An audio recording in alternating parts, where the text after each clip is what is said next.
आदरणीय साथियों, आप सभी को मेरा सादर नमस्कार।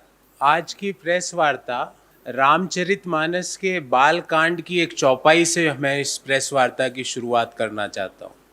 जाकी रहे भावना जैसी, प्रभु मूरत देखी तिन तैसी।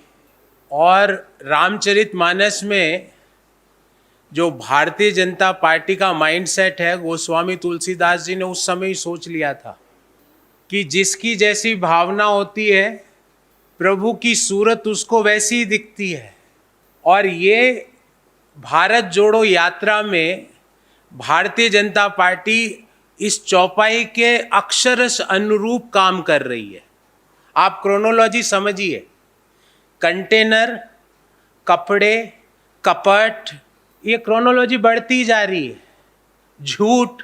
साथियों, 8 साल में अर्थव्यवस्था का क्या किया वो कई बार मैंने बात की, पर आज भारत जोड़ो यात्रा में मिल रहे स्नेह व प्रेम से घबराकर भारत तोड़ने की विचारधारा वाले लोग सत्य को मोड़ने का प्रयास कर रहे हैं। और मैं आपके सामने क्रोनोलॉजी ऑफ इवेंट्स लेके आया हूं। देश के गृह मंत्री को बड़ा अच्छा लगेगा आज मेरी भाषा सुन के, क्योंकि उनके कुछ शब्दों का मैं प्रयोग करूंगा। झूठ की शिरोमणि, क्योंकि झूठ की शिरोमणि भारतीय जनता पार्टी में एक रेस लगी हुई है। तो झूठ शिरोमणि महिलाओं में जिस महिला को खिताब मिला, महिला एवं बाल विकास मंत्री श्रीमती स्मृति ईरानी जी, उन्होंने कहा साहब विवेकानंद जी की स्टैच्यू पे जाके राहुल गांधी जी ने आशीर्वाद ही नहीं लिया, कन्याकुमारी से यात्रा शुरू करी। आप सब लोगों ने उस झूठ शिरोमणि को रंगे हाथों पकड़ा, पर झूठ शिरोमणि ने देश से माफी नहीं मांगी। ये नहीं कहा कि ये मेरे से गलती हुई, मुझे माफ करना। फिर झूठ शिरोमणि बालक, ये नई कैटेगरी है। महिलाओं में झूठ शिरोमणि है, पर बालकों में एक नया झूठ शिरोमणि है। आईटी सेल के चीफ कहते हैं कि राहुल गांधी जी वहां पर प्रेस से नहीं मिलते, पब्लिक मीटिंग नहीं करते। आप में से अधिकांश लोग कन्याकुमारी और केरल में भारत जोड़ो यात्रा का भाग बन के आए हैं। आपने देखा वो हर दूसरे तीसरे दिन प्रेस वार्ता करते हैं और पब्लिकली जो मिलना चाहे उससे मिलते हैं, उनके सवालों का जवाब देते हैं।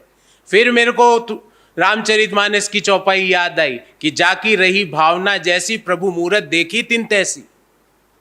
कि आपके मन में आप प्रेस वार्ता नहीं करते तो आपको लगता है दूसरे भी नहीं करते। ऐसा नहीं है, झूठ शिरोमणि बालक। फिर देश में हमारे कल्चर पे एक बड़ा आघात कल किया गया, हमारे रिश्तों पे बड़ा आघात किया गया। ये राहुल गांधी जी या उनके व्यक्तिगत बात नहीं, ये भारतीय जनता पार्टी की विचारधारा को एक इंगित करता हुआ तमिलनाडु के आईटी सेल के प्रमुख का एक ट्वीट आया। उन्होंने जिस भाषा का और जिस संबंधों को तार तार करने का प्रयास किया, शायद उनके यहां वैसी परंपरा होगी। उससे ज्यादा घटिया, निम्न, तुच्छ और इससे ज्यादा मेरे पास किसी व्यक्ति को और घृणित ट्वीट कोई हिंदुस्तान की राजनीति में हो नहीं सकता। उन्होंने जब दबाव बढ़ा तो उस ट्वीट को वापस ले लिया, पर क्या प्रधानमंत्री जी ने या भारतीय जनता पार्टी के अध्यक्ष ने उस ट्वीट के लिए माफी मांगी? देश आज पूछना चाहता है कि वो जो सीटीआर निर्मल कुमार है नामक जो व्यक्ति है, उन्होंने जो घृणित ट्वीट किया वो किसके इशारे पर किया? वो दिल्ली से उनको कौन निर्देशित कर रहा था वो ट्वीट करने के लिए? वो अभी तक अपने पद पर क्यों बने हुए हैं? प्रधानमंत्री माफी क्यों नहीं मांगते देश से? प्रधानमंत्री जी, अमित शाह साहब, नड्डा जी, आपके परिवार में, आपके समाज में ऐसी परंपराएं होगी, पर हिंदुस्तान के बाकी परिवारों में इस तरह की परंपराएं नहीं है। आपके जो पार्टी के पदाधिकारी ने जो ट्वीट किया वो हिंदुओं के विरोध में किया, वो हमारी संस्कृति के विरोध में किया, वो हमारे रिश्तों के विरोध में किया। जाकी रहे भावना जैसी, प्रभु मूरत देखी तिन तैसी।